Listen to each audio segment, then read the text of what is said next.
नमस्कार दोस्तों, स्वागत है आपका अपने प्लेटफॉर्म एनसीईआरटी बाय विक्रम पर। जैसा कि आपको पता है कि ये एनसीईआरटी के वीडियोज़ ख़ास तौर पर बनाए जा रहे हैं हमारे साथी अध्यापकों के लिए और जो बच्चे सिविल सर्विसेज की तैयारी करते हैं उनके लिए, ताकि वो एनसीईआरटी को बिल्कुल बेसिक से समझ सके और उन्हें एनसीईआरटी को पढ़ाने में और समझने में किसी प्रकार की कोई समस्या न आए। तो दोस्तों, मेरे पास काफ़ी कमेंट आए थे और मैसेज भी आए थे कि सर मैथ को भी आप लाइन बाय लाइन समझा दीजिए। तो हमने कुछ चैप्टर पहले समझा दिए थे, क्योंकि पिछले साल जो सेकंड सेमेस्टर था उसके चैप्टर हम कंप्लीट कर चुके हैं। तो इस साल आपका चैप्टर 1 से हम स्टार्ट कर रहे हैं। यदि कोई भी आपको डाउट हो तो आप कमेंट करके पूछ सकते हैं और साथ में अपने हाथ में कॉपी पेन ज़रूर लिखें कि जो चीज़ मैं आपको सोल्व करने के लिए कहूँ तो वो चीज़ आप सोल्व करके ज़रूर देखें, ताकि जब तक आप मैथ को सोल्व नहीं करेंगे ना, तब तक आपको मैथ समझ में नहीं आएगा। एक बार आपने चीज़ें हाथ से निकाल के देख ली, वो कन्फर्म हो जाएगा कि आपको वो आ गया। फिर आपको अभ्यास करना है। सिर्फ़ ऐसे वीडियो देखने से आपको मैथ नहीं आएगा। तो आप प्लेलिस्ट में से कंप्लीट मैथ कर सकते हैं, वहाँ से आपको ज़्यादातर चैप्टर करवा दिए गए हैं। और तो चलिए आज हम चैप्टर नंबर 1 की शुरुआत करते हैं। गणित में पैटर्न, हमें पढ़ना है पैटर्न। तो सबसे पहले हम देखते हैं कि गणित क्या होता है, कि हमें सबसे पहले जो आपकी भूमिका दी गई प्लेटफ़ॉर्म कि कहाँ से आप मैथ बेसिक स्टार्ट हो रहा। तो इसने कहा कि गणित क्या है, कि हमें पैटर्नों की खोज करनी है। क्या करनी है? कि पैटर्नों की खोज करनी है, उनका स्पष्टीकरण देना है कि ये चीज़ क्यों हो रही है। स्पष्टीकरण मतलब कि आपने कोई काम कर दिया तो आपसे पूछे कि ये चीज़ आपने ये काम क्यों किया, उसको हम बोलते हैं स्पष्टीकरण। तो इसने कहा कि गणित की एक सिंपल सी परिभाषा दे दी कि गणित क्या है, पैटर्नों की खोज है और पैटर्नों और उनके अस्तित्व के कारण का स्पष्टीकरण है कि ये पैटर्न क्यों है, ये आप कारण भी दे दीजिए भी। तो इसने कहा कि पैटर्न हमारे आसपास प्रकृति में, हमारे घरों में, विद्यालयों में, सूर्य, चंद्रमा और तारों की गति में विद्यमान होते हैं। इसने कहा कि पैटर्न अगर आप देखेंगे ना, पैटर्न क्या होता है? एक चक्र ही होता है अभी। जब कोई चीज़ रिपीट होने लगती है तो उस चीज़ को हम बोलते हैं पैटर्न। क्या बोलते हैं? पैटर्न बोलते हैं। तो ये पैटर्न कहता है कि अगर आप चारों तरफ प्रकृति में देखेंगे तो हर जगह आपको पैटर्न नज़र आ जाएगा। ठीक है? ये पैटर्न हमें खरीदारी से लेकर खाना बनाने में, गेंद फेंकने से लेकर खेल खेलने आदि में दिखाई देते हैं। इसके साथ ही यह मौसम चक्र को समझने एवं प्रौद्योगिकी का उपयोग करने में हमारी सहायता करते हैं। कि ये कहता है कि पैटर्न हमारे हर जगह काम भी आते हैं और आगे हम सीखेंगे कि पैटर्न किस प्रकार से हमारे काम आएँगे इन सभी चीज़ों में। पैटर्न तथा उन्हें समझना आनंददायक और रचनात्मक कार्य हो सकता है। इसी कारणवश गणितज्ञ गणित को कला और विज्ञान दोनों के ही रूप में देखते हैं। उसने कहा कि जो आपका पैटर्न है ना, तो उनको समझना, तो ये कहता है कि आनंद भी आता है इसमें और क्या है, ये रचनात्मक है भी। आपका क्या है? रचनात्मक। रचनात्मक मतलब जैसे हम साइंस में कोई डिस्कवरी वगैरह करते हैं ना, कि जिसमें आपको नई चीज़ों का ज्ञान हो, तो वो है। तो इसलिए जो गणितज्ञ है ना, जो गणित पढ़ते हैं, तो वो कहते हैं कि गणित के जो महान जानकार, वो कहते हैं गणित क्या है, कला भी है और विज्ञान भी। कला क्यों है? क्योंकि इसमें आनंददायक होता है। ठीक है? पैटर्न समझना, ठीक है? क्योंकि गणित में तो पैटर्न होते हैं। और ये आपका विज्ञान है। विज्ञान क्यों कहा? क्योंकि ये रचनात्मक है। क्यों है? क्योंकि गणित रचनात्मक भी है, इसलिए क्या कहा उसको, इसने विज्ञान कहा। हमें आशा है कि इस कक्षा में आपको गणितीय पैटर्नों को खोजने और समझने के लिए अनेक रचनात्मक और कलात्मक अवसर प्राप्त होंगे। और इस कक्षा में हम समझेंगे कि पैटर्नों को बड़े अच्छे तरीके से, जिसमें आपको काफ़ी ज्ञान होगा भी। यह बात ध्यान रखने योग्य है कि गणित का लक्ष्य केवल यह ज्ञात करना नहीं कि वे कौन-कौन से पैटर्नों का अस्तित्व है, अपितु उनके अस्तित्व के कारणों के स्पष्टीकरणों को भी ज्ञात करना। इसने कहा कि गणित का सिर्फ ये मकसद नहीं है कि हम पैटर्नों को ढूँढ लें भी, कि ये पैटर्न आपका आ रहा है, तो हमें उसके दोबारा रिपीट होने का क्या है, कि स्पष्टीकरण भी देना है कि ये पैटर्न क्यों हो रहा है। चीज़ें क्लियर आपकी? तब ऐसे स्पष्टीकरणों का उपयोग प्राय ऐसे अनुप्रयोगों में तब किया जा सकता है जो उनके संदर्भों के बाहर हैं, जिनमें इनकी खोज की गई थी और मानवता को आगे बढ़ने के लिए प्रेरित करने में सहायता कर सकते। इसने कहा कि हमने कोई पैटर्न ढूंढा भी, थोड़ा सा आपको ब्लरिंग हो रहा होगा, तो ये जब थोड़ा सा आज टेक्निकल प्रॉब्लम है, आपको पता है कि टीम में हम अकेले ही हैं, अकेले ही सारी चीज़ें अरेंज करनी पड़ी, थोड़ी सी गड़बड़ है, लेकिन जब भी मैं आपके सामने आऊँगा बिल्कुल सही हो जाएगा। आप मेरी बातों पर ध्यान दीजिए भी, ठीक है? बोर्ड पे अगर थोड़ा बहुत कम दिखाई दे रहा है तो भी इतनी दिक्कत वाली बात आपको नहीं होनी चाहिए, क्योंकि एक-एक चीज़ मैं आपको बोलकर बता रहा हूँ और समझा रहा हूँ। उसने कहा कि गणितों के पैटर्नों को हमने खोज लिया, उसका स्पष्टीकरण भी कर लिया। अब उस स्पष्टीकरण पैटर्न का प्रयोग हमारे दैनिक जीवन में हमें करना है भी। क्या करना है कि और मानवता को आगे बढ़ने के लिए प्रेरित करने में सहायता कर सकते हैं भी, ठीक है? उदाहरण के लिए तारों, ग्रहों और उनके उपग्रहों की गति के पैटर्नों की समझ ने मानव को गुरुत्वाकर्षण का सिद्धांत विकसित करने तक पहुंचाया। कि मानव ने क्या किया, पैटर्न की खोज की।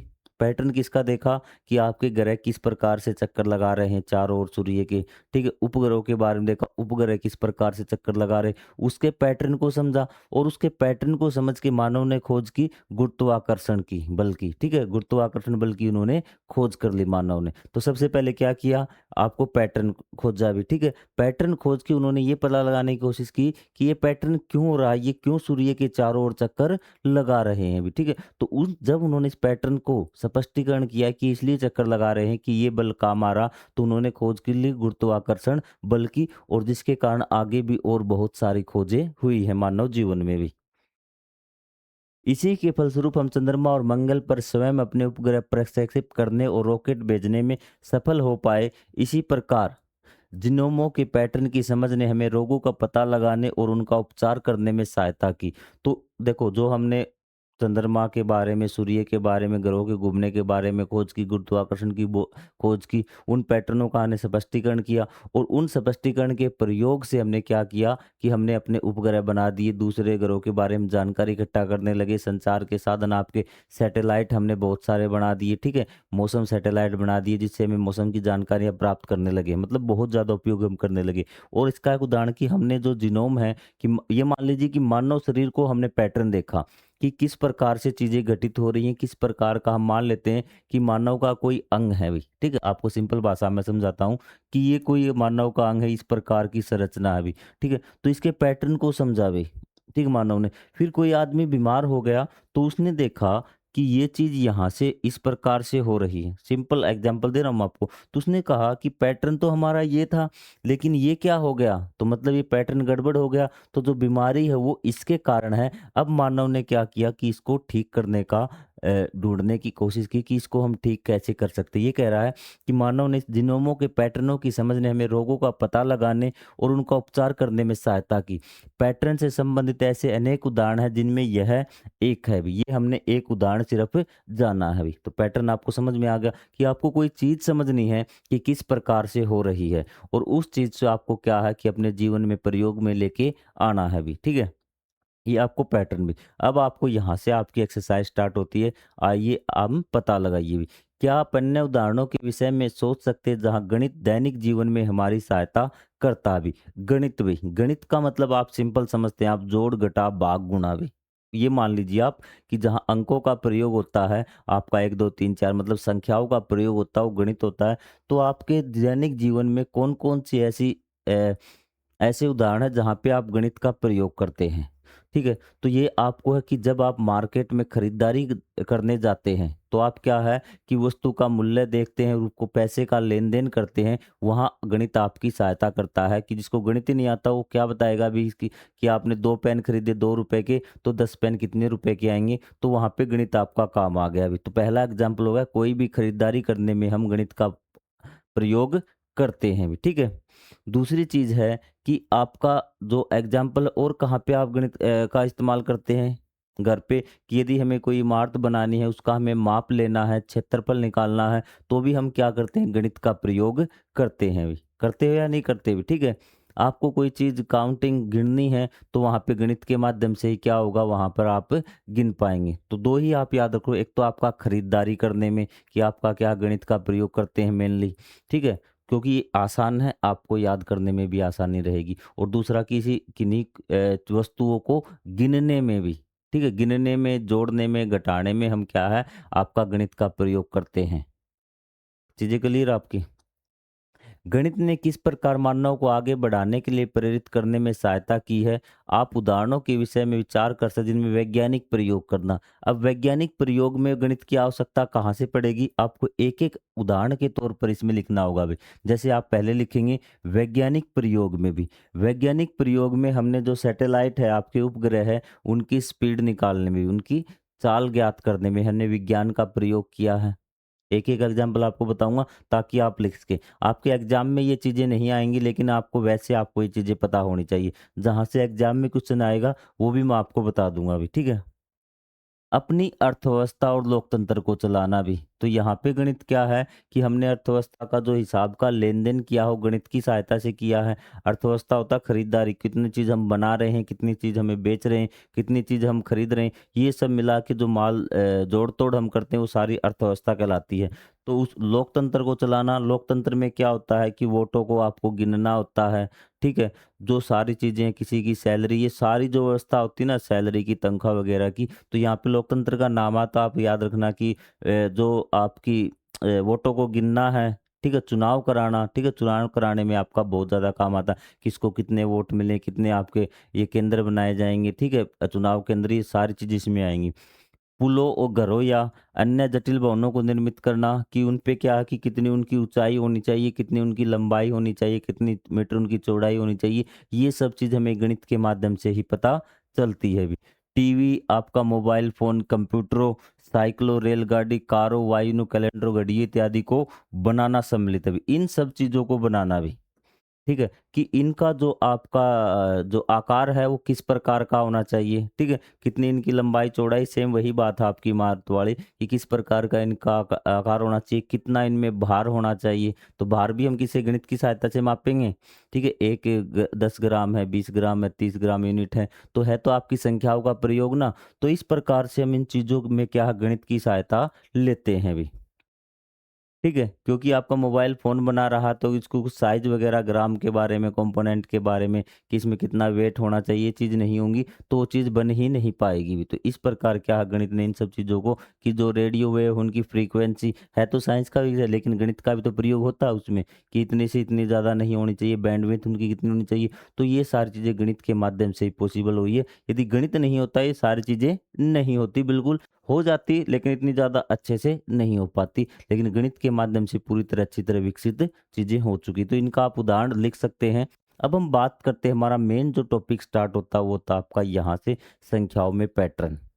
ठीक है? तो आप कहेंगे कि इन क्वेश्चनों के आप उत्तर बता दीजिए तो मैं अगला जब पार्ट आएगा तो इसमें आपको एक पीडीएफ दे दूँगा, ठीक है? उसमें एक फ़ोटो दे दूँगा, तो उसमें आप स्क्रीनशॉट लेके इन दोनों के एग्ज़ाम्पल मैं आपको करवा दूँगा, आपको किसी प्रकार की कोई दिक्कत नहीं होगी। चीज़ें क्लियर? अब आपको समझ में आ गया है। तो यहाँ से हमारा मेन जो है मैथ है, वो आपका स्टार्ट होता है।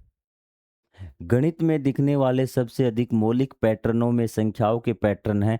मौलिक पैटर्न होता है आपके बेसिक पैटर्न भी। सबसे पहले जो पैटर्न आपको दिखाई देते हैं, वो आपके संख्याओं के पैटर्न हैं। बाकी चीज़ों को हम बाद में करेंगे। हमें पढ़ना संख्याएँ आपकी किस-किस प्रकार के पैटर्न बनाती है अभी। विशेष रूप से पूर्ण संख्याओं के पैटर्न। तो आप सबसे पहले पूर्ण संख्याएँ आपको पता होनी चाहिए कि आपकी सबसे पहले जो संख्या होती है, वो होती है प्राकृत संख्या।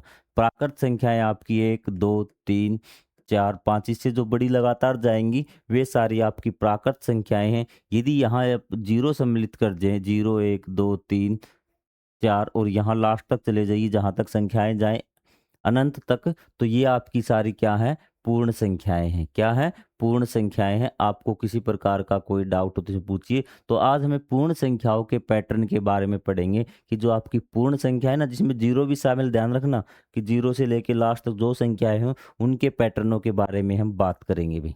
ठीक है? तो ये देखिए आपका 0, 1, 2, 3, 4 ये आपकी क्या है? पूर्ण संख्याएँ हैं आपकी। तो इसमें कोई डाउट हो तो आप कमेंट करके बोलें। बिल्कुल बेसिक सी चीज़ें। गणित की वह शाखा जिसमें पूर्ण संख्याओं के पैटर्नों का अध्ययन किया जाता है संख्या सिद्धांत कहलाती है भई। आ जाइए भई एक पहली डेफिनेशन को आपको जब एग्जाम में आ गया कि बड़ा एग्जाम है आपका चाहे छोटा एग्जाम किसी प्रकार का एग्जाम बोलो अगर ये आ गया ना तो 99% बच्चों को नहीं पता होगा अभी ठीक है। तो ध्यान रखना गणित की वह शाखा जिसमें पूर्ण संख्याओं के पैटर्नों का अध्ययन किया जाता है उसको संख्या सिद्धांत कहलाई जाती है। क्योंकि गणित की अलग अलग शाखा है तो पहली शाखा आप किसके बारे में पढ़ रहे हैं आप संख्या सिद्धांत के बारे में पढ़ रहे हैं। गणित की संख्या सिद्धांत जिसमें पूर्ण संख्या के पैटर्नों के बारे में हम पढ़ेंगे। क्या नाम है जिसमें पूर्ण संख्या के पैटर्नों के बारे में पढ़ा जाता है वह शाखा क्या कहलाती है संख्या सिद्धांत कहलाती है। क्या कहलाती है संख्या सिद्धांत। नोट्स बना रहे हैं याद रख लीजिए संख्या सिद्धांत आप लिख लीजिए साइड में संख्या सिद्धांत इज इक्वल टू का बराबर का निशान और पूर्ण संख्याओं का पैटर्न का अध्ययन हम करते हैं। कैसे लिखेंगे जैसे आपका संख्या सिद्धांत हो गया ना, तो यहाँ पे लिख लेंगे आप पूर्ण संख्याओं के पैटर्न का अध्ययन बराबर है संख्या सिद्धांत कहा जाता है। एक बार पढ़िए, अच्छे से पढ़िए, बार-बार आपको न पढ़ना पड़े। नोट्स अपने साथ-साथ बनाते चलिए भी। अब हम बात करते हैं संख्या अनुक्रम की भी। संख्या अनुक्रम सबसे अधिक मौलिक एवं सबसे अधिक आकर्षित करने वाले पैटर्नों के प्रकार में है जिसका अध्ययन गणितज्ञ करते हैं। मतलब कि उस संख्या का सीक्वेंस पढ़ते हैं भी, एक संख्या के बाद कौन सी संख्या आती है, उस संख्या के बाद कौन सी संख्या आएगी, उसके बाद कौन सी संख्या आएगी, वो होती है आपकी संख्या अनुक्रम। क्या होती है? संख्या अनुक्रम। मतलब संख्याएं हैं, उनका अनुक्रम देखना है कि उसके बाद कौन सी संख्या आ रही, फिर कौन सी संख्या आ रही है, वो चीजें आपको पहचाननी है भी। ठीक है, और ये सबसे अधिक मौलिक और सबसे अधिक आकर्षित, मतलब सबसे ज़्यादा पसंद आने वाले, अच्छे लगने वाले, क्योंकि इनमें मज़ा ज़्यादा आता है गणितज्ञों को भी। ठीक है, जिनका अध्ययन गणितज्ञ करते हैं। सारणी एक में कुछ मुख्य संख्या अनुक्रम, मतलब संख्याओं के आपको सीक्वेंस दे रखे हैं जिनका गणित में अध्ययन किया जाता है। ठीक है, हमें क्या करना है, संख्याओं की सीक्वेंस दे रखी है और उस सीक्वेंस में हमें पैटर्न ढूंढना है कि कौन सा पैटर्न है। सीक्वेंस आपको समझ गए? तो मैं सीक्वेंस तो कोई भी लिख सकता हूँ भी। ठीक है, जैसे 3 5 7 9 11 13, 1 2 3 4 5 6 7, ये क्या है? आपकी संख्याओं की सीक्वेंस है, आपकी संख्याओं के अनुक्रम है। और हमें देखना है कि इनमें पैटर्न कोई छिपा है या फिर नहीं छिपा। अगर पैटर्न होगा तो हम उस पैटर्न को ढूंढने की कोशिश करेंगे। तो क्या संख्या सीक्वेंस आपको समझ में आ कि सीक्वेंस आपकी संख्या लगातार लिखी हुई मिलेंगी और आपको पैटर्न उनमें ढूंढना है कि कौन सा पैटर्न उसमें यूज किया गया है। तो चलिए शुरुआत करते हैं एक बार। यहाँ पे ये सारणी देखिए भी। ठीक है, संख्या अनुक्रमों के उदाहरण, यहाँ संख्याओं के अनुक्रम लिखे हुए हैं, संख्याओं के सीक्वेंस लिखे हुए हैं भी।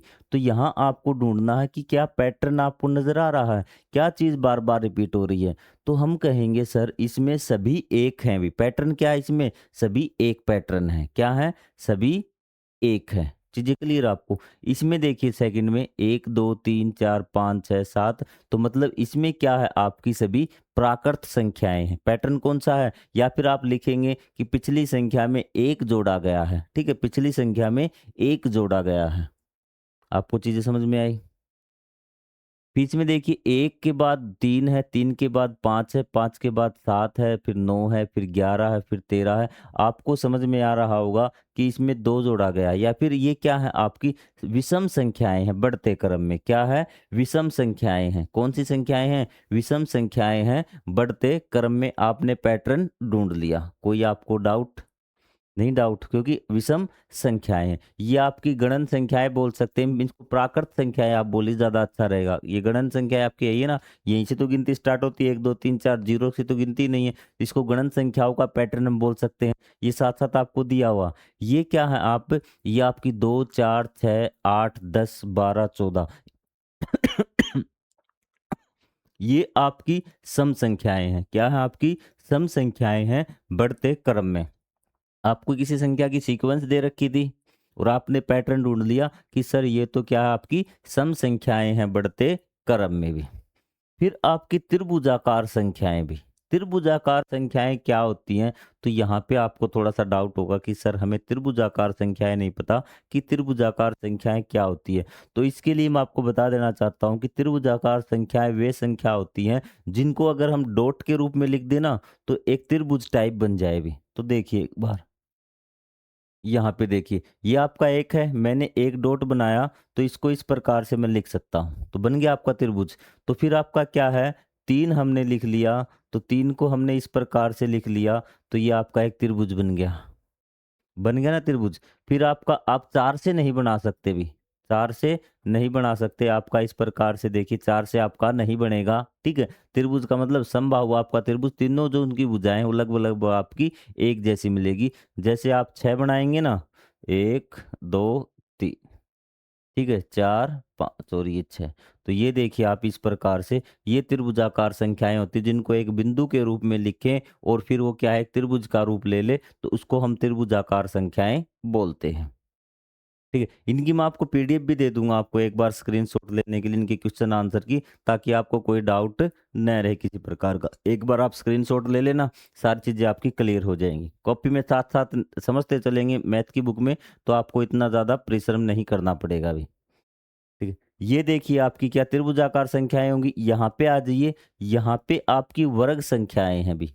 ठीक है, आप कहेंगे सर वर्ग संख्याएं क्या होती है? वर्ग होती है जब हम लगातार बढ़ते क्रम में है, एक से स्टार्ट है कि एक का वर्ग क्या होता है? जब हम एक गुणा में एक करते हैं तो वर्ग भी एक। दो गुणा में दो करेंगे तो क्या आएगा? चार। तो ये आपकी चार, फिर तीन का वर्ग है, फिर चार का वर्ग है, फिर पाँच का वर्ग है, फिर छः का वर्ग है, फिर सात का वर्ग है। तो ये आपकी वर्ग संख्याएं हैं बढ़ते क्रम में। पैटर्न भी ढूंढ रहे हैं, ये क्या आपको सीक्वेंस दे रखा, हम पैटर्न ढूंढ रहे हैं साथ साथ। फिर ये क्या है आपका? घन संख्याएं भी। घन संख्याएं क्या होती है? घन का मतलब होता है किसी संख्या को जब आप तीन बार गुणा करते हैं भी। ठीक है, तो ये क्या आ गया आपका? एक। दो को तीन बार गुणा करेंगे तो दो एक कम दो, दो दूनी चार, दो दूनी आठ, तो आठ आ गया।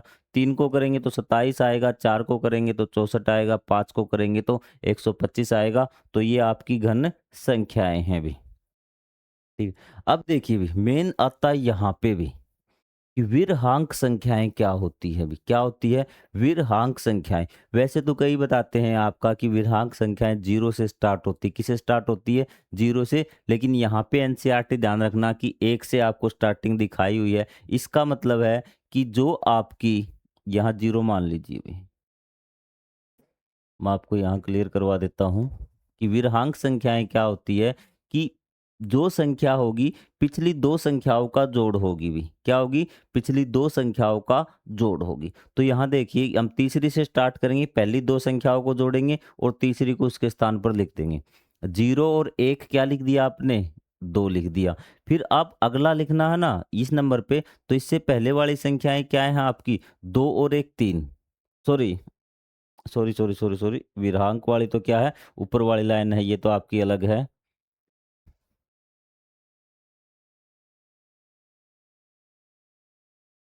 ये है आपकी विरांक वाली लाइन। तो यहाँ पे देखिए भी, जीरो और एक आपने ये दो जोड़ा तो आपका क्या आ गया? एक आ गया। ठीक है, फिर आपने क्या जोड़ा? दो और एक तीन।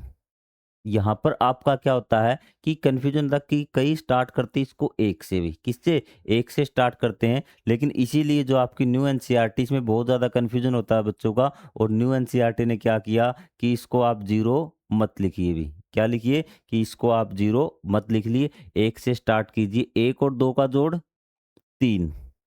फिर आगे क्या आएगा? अगला लिखना है तो तीन और दो का, इससे पीछे वाली संख्याओं का जोड़ आप लिखते चलिए। क्योंकि यदि हमने यहाँ पे जीरो शामिल कर लिया ना इसमें, ये मैं आपको बता रहा था कि यदि हमने यहाँ पर जीरो शामिल कर लिया तब ये विरहांक संख्याएं नहीं रहेगी। क्योंकि जीरो और एक का जोड़ तो एक आना चाहिए, तो इसलिए हम इसको एक से स्टार्ट करते हैं। किससे स्टार्ट करते हैं? एक से। और बताया क्या था आपको कि पिछली दो संख्याओं का जोड़ आगे वाली संख्याएं होंगी। देखो एक से पहले कोई दो संख्या ही नहीं है, तो अभी तो रूल शुरू ही नहीं हुआ। दो से पहले भी आपकी दो संख्याएं नहीं, सिर्फ एक है, तो दो संख्याओं को हम कैसे जोड़े? रूल अभी नहीं शुरू हुआ। फिर हमने क्या लिखना है? अब लिखनी है तीसरी संख्या। अब तो हम दो जोड़ सकते हैं ना, एक और दो तीन आ गया। अब हमें उससे आगे वाली संख्या लिखनी, दो और तीन पाँच आ गया। फिर आपको इससे आगे वाली संख्या लिखनी, पाँच और तीन आठ आ गया। फिर उससे तेरह और आठ, इसी प्रकार इक्कीस और तेरह। इसी प्रकार क्या है आपकी विरहांक संख्याएं होती है। तो अगली संख्या आपकी क्या होगी विरहांक? तो आप जरूर इसको लिख सकते हैं, कोई डाउट नहीं आपको। ठीक है, जब हम इसकी एक्सरसाइज करेंगे तो आपको बिल्कुल क्लियर हो जाएगा। एक, दो, चार, आठ, 16, 32, 64, तो आपको अनुक्रम दे दिया कोई। ठीक है, तो आपको सीक्वेंस दे दिया। आप पैटर्न क्या है ये है दो की घात भी। क्या है? दो की घात। आप कहेंगे दो की घात, घात आपने पावर पढ़ा होगा कि यह देखिए कहाँ से स्टार्ट हो रहा है, यहाँ से दो की पावर जीरो। दिमाग में बैठा लीजिए, हमेशा के लिए याद कर लीजिए, कोई भी अक्षर है यदि उसकी पावर जीरो है, उसकी घात एक है, तो उसका मान होता है एक। और फिर है आपकी दो की पावर एक, तो इसका क्या आएगा? दो। फिर है आपका दो की पावर दो, इसका कितना आएगा आपको? चार। फिर क्या है आपकी दो की पावर तीन, तो इसका क्या आ जाएगा आपका? आठ। ठीक है? फिर आपका 16 इसी प्रकार 2 की पावर आपकी बढ़ती जाएँगी और ये चीज़ें आपकी होती जाएँगी। कोई डाउट आपको नहीं होना चाहिए। उसी प्रकार आप देखिए भी, एक यहाँ पे अगला पैटर्न आपको ये दे दिया, ठीक है? पैटर्न नहीं, आपको सीक्वेंस दिया, पैटर्न आपको ढूँढना है। जब आपने पैटर्न ढूँढने की कोशिश की, तो आप कहेंगे सर ये 1 और 3, 9, 27, 81, 243, 729 सीक्वेंस है। आप थोड़ा-सा दिमाग, जब उन्होंने दिमाग लगाया तो ये देखा कि ये तो 3 की घातें हैं। 3 की घात मतलब कि 3 की घात 0, आप बताइए 3 की घात 0 होगी तो उसका मान क्या होगा? मैंने आपको बताया था, हमेशा के लिए याद कर लीजिए, किसी भी आपका डिजिट की पावर 0 है तो उसकी वैल्यू 1 होगी। तो 3 की पावर 0 1, 3 की पावर 1 3, 3 की पावर 2। कई बच्चे कहेंगे 3 की पावर 2 का मतलब क्या होता है? 3 की पावर 2 का मतलब होता है 3 इंटू में 3 9। तो बोलिए भी, आपको कोई डाउट हो तो? चीज़ें क्लियर हो रही है आपको? 3 की पावर 3 का मतलब क्या होता है? 3 इंटू 3 इंटू 3, कि 3 की आपको 3 बार मल्टीप्लाई करनी है। आपको सारी चीज़ें क्लियर हुई? कोई डाउट हो तो आप कमेंट करके पूछ सकते हैं भी। तो अब देखिए, आपको आइए पता लगाइए, क्या आप सारणी एक में दिए गए प्रत्येक अनुक्रम में पैटर्न की पहचान कर सकते हैं? बिल्कुल, हमने पैटर्न की पहचान कर ली सारणी एक में, कि आपकी सारी गणन संख्याएं थी, ठीक है? आपके क्या थी? 2 की घातें थी। पैटर्न ये लिख रखे हैं आपको, यहीं पे लिख रखे हैं आपकी, कि ये सभी वर्ग संख्याएं बढ़ते क्रम में जोड़ देना। अब इनको क्या कर देना, आपको आगे एक वर्ड लिख देना, बढ़ते हुए क्रम में क्या है कि वर्ग संख्याएँ हैं, बढ़ते हुए क्रम में घन संख्याएँ हैं, बढ़ते हुए क्रम में विराहांक संख्याएँ हैं, बढ़ते हुए क्रम में 2 की घातें हैं, ठीक है? क्योंकि बढ़ता हुआ क्रम इनको दे रखा है, ठीक है? सारणी एक में दिए गए प्रत्येक अनुक्रम को उसकी अगली 3 संख्याओं सहित अपनी नोटबुक पर पुनः लिखिए। प्रत्येक अनुक्रम के बाद उस अनुक्रम में संख्याओं का बनाने वाले नियम को अपने शब्दों में लिखिए भी, ठीक है? तो ये हम अगले पार्ट में कर लेंगे भी। दोनों में आपको ये भी करवा दूँगा और थोड़ा-सा संख्या अनुक्रमों का दर्शांक भी हम पढ़ेंगे भी। चीज़ें आज के लिए इतनी कन्फर्म है। अगर आप यहाँ करना चाहते हैं, अगले तीनों संख्याओं लिखना चाहते हैं, तो इसमें आपको कोई डाउट नहीं होना चाहिए। इसमें तो क्या आएगा, अगली 3 संख्याएँ सभी 1 दे रखा है, तो आप 1, 1, 1 करके लिख दीजिए भी, ठीक है? आपके पेपर में कैसे आएगा? आपके पेपर में आपको इसी प्रकार से आपको क्या एक पैटर्न दिया हुआ मिलेगा और आपसे बोलेगा कि अगली 3 संख्याएँ लिखिए, और आपको पैटर्न ढूँढना है और अगली 3 संख्याएँ ढूँढनी है, ठीक है? जैसे अगली 3 संख्याएँ क्या आएँगी? 1, 1, 1, यहाँ पे क्या जाएगा 8, 9, 10, यहाँ पे क्या जाएगा 13, 15, 17, 19, ठीक है? कोई डाउट आपको? अगली 3 संख्याएँ भी करवा दूँगा और मैं आपको इनका जो किस प्रकार से आपको लिखना है, ये चीज़ें भी आपको मैं क्लियर करवा दूँगा। आपको कोई डाउट है, कमेंट करके पूछ सकते हैं। लेक्चर कैसा लगा? आपको चीज़ें समझ में आई या फिर नहीं आई? कमेंट करके बताएँ। तो अगले पार्ट में हम सिर्फ़ ये एक्स दोनों क्वेश्चन करेंगे, ताकि आपको सारी चीज़ें क्लियर हो जाएँ। तो मिलेंगे अगले पार्ट में, तब तक के लिए जय हिंद, जय Bharat. Thank you very much.